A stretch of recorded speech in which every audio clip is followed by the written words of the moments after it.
One Piece is that kind of manga that you are supposed to experience at least once in a lifetime, but it's in many occasions difficult to digest. Once the first most important arcs were consolidated in the anime and achieved the popularity that continues to grow today, Bandai Namco decided to develop a game based on it, a title that would be something different from what anime games aimed at the time of the 6th generation of consoles, the one that started a competent saga of games and on the level of many other games we have played on the channel, One Piece Pirate Warriors.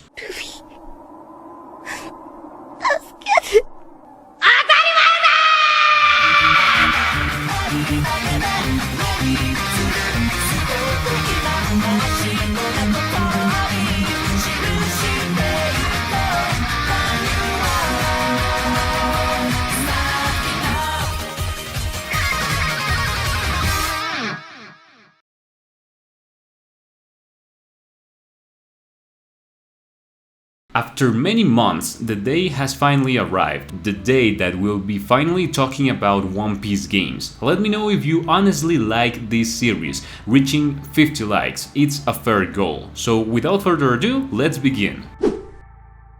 Is this the game that honors the story odyssey that is One Piece in its early years? Well, yes, it is, but not precisely because it's a perfect game. It's because of the objective it has, a pretty clear one, marked from the beginning, and that is to show us an unprecedented adventure. The events begin after the time skip of the series, which takes place after the Marineford War. And why so ahead in the story if this is the first Pirate Warriors, you may ask? It turns out that the developers took this as a tool to give a first impression 10 out of 10 with a prologue practically showing us all the greatness of the characters, their skills, enemies to face, and large amount of threats. The technical value of this game is amazing for its time. I have to say, I'm in fact surprised how I didn't see anything about this game at its launch. Excellent cinematics, very faithful to the events of course, and without leaving the participation of the player with their quick time events. A section that was becoming more and more known in the genre thanks to the phenomenons like Ultimate Ninja Storm 2. This way, the story begins in the Sabaody archipelago, with the reunion of the Straw Hats after 2 years of training, to give this show of fireworks and explosive combat. So they begin to show images of all our companions remembering each of the best adventures they had when recruiting each of them in a flashback way. This is where the adventure really begins. This is a third-person game with action, adventure,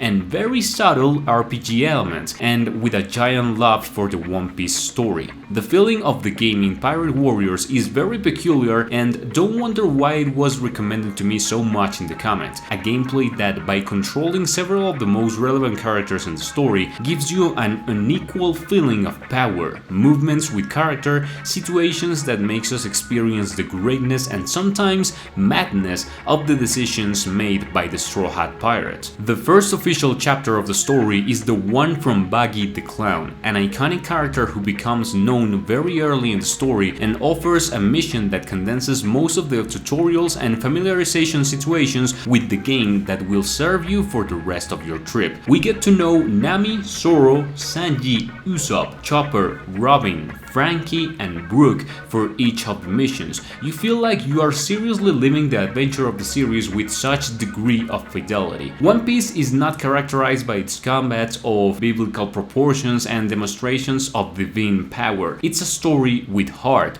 that reflects on all of the characters who exchange paths. That's why Pirate Warriors transmits its essence so well by not being a traditional fighting game. It's an adventure with action elements that very well separate what is fighting with fervor with what is an encouraging story. Our objectives are always very expensive from the beginning in each mission. We have to clear a certain area to reach our destination, where an ally or a final boss awaits us for the conclusion of the arc. Almost every meter of the map will be full of enemies, and even though our characters may be Luffy, Zoro, Sanji, etc., can kill most of the opponents with a single hit, that is compensated by the large number of enemies in Horde as an aspect that reminds me a lot of the game feel in Naruto Ultimate Ninja Impact. one of the games that I have praised the most here on the channel. Its dedication in capturing crucial moments of the series is really noted. I love what they let us do with that vision in the levels. The controls are accessible enough to learn to play in a matter of seconds, with commands that have actions and movements with different utilities.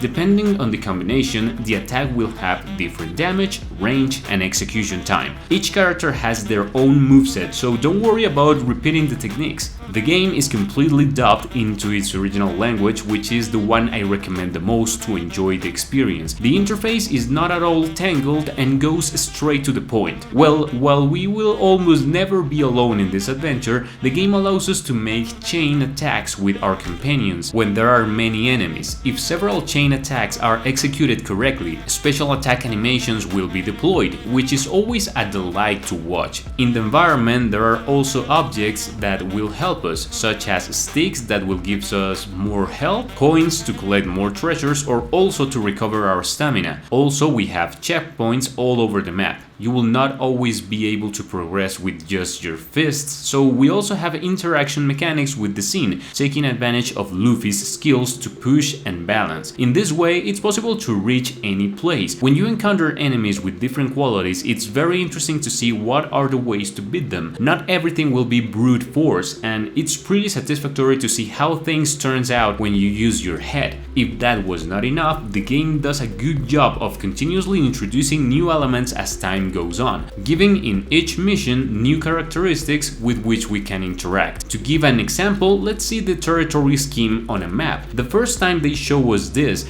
is in the Arlong Park mission, where in various sections of the map some areas are taken by enemy forces and we must clear certain territories for the story to continue. Sometimes it's not even necessary to clear all the areas to advance, you just have to do it in the right order. There are also variations of the movement system, and new enemies will appear that will test your skills, not just limiting you to mash buttons. The enemies vary from those who carry bombs that explode once you defeat them, to those who have shields and resist a good amount of hits before being punched. There is also a progression section with the characters where you have new combo skills to discover, grow in your reward as a pirate just as it happens in the series, and you can also assign special team skills by combining characters who share a bond.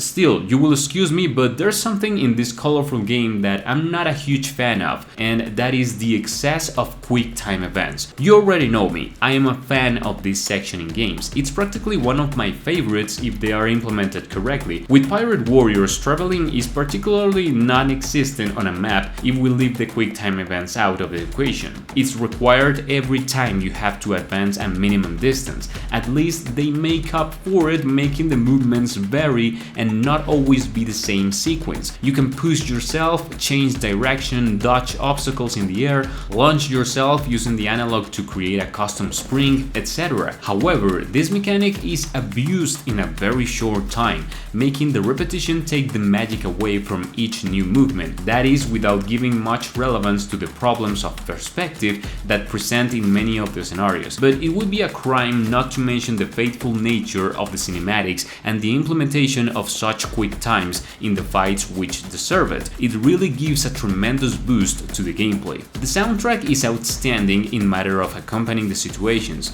It fits incredibly. All this combination of good elements make this game an adventure that is enjoyable every minute. The first Pirate Warriors covers from the beginning of the story with the recruitments of each Straw Hat, the comfort with Buggy the Clown, the meeting with Don Creek and Mihawk, Arlong Park, the Great Arabasta arc, Water 7, the epic rescue in Enies Lobby, passing through Impel Down Prison, and ending in a tremendous battlefield in Marineford. And although some arcs were omitted, such as Skypia and Thriller Bark, it's a game with spectacular material to cover, which is more than enough for a very complete story mode. I feel like this game was a breath of fresh air that I needed among so many games we have tested lately. This was an experience that relaxed me a lot, which gives tense situations, but at the same time you are able to enjoy when you relive these epic moments from the series. I never had imagined that having control over Luffy in an action-adventure game would feel so much fun.